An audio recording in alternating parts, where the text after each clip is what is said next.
name is Eric Wickstrom. I am a projects engineer here with Manitoba Hydro in the Winnipeg Distribution Group. Manitoba Hydro is undertaking a system improvement project to replace most of the wooden utility poles on Ness Avenue between Route 90 and Whitewall. Work along Ness Avenue is going to begin February 2021 and progress for approximately a year and a half. The existing equipment is end of life, so by replacing the equipment along Ness Avenue, we are expecting to improve reliability similarly to when you trade in a really old car and get a new one. The new system is going to work more comfortably, more safely, and reduce outages in the area.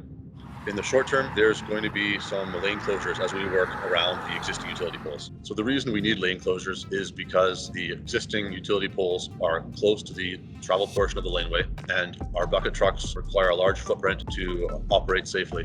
Closures will only affect the areas where work is actively being undertaken, and we are going to be closing only the smallest possible sections at a time.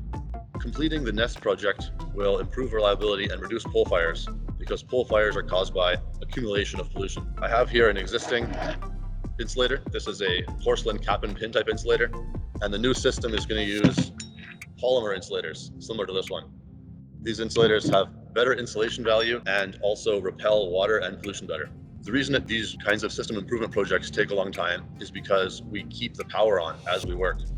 It would be much simpler and shorter to turn off the power as we went, but because we can't leave people without power for long periods of time, we work more slowly to keep all the circuits live while we work.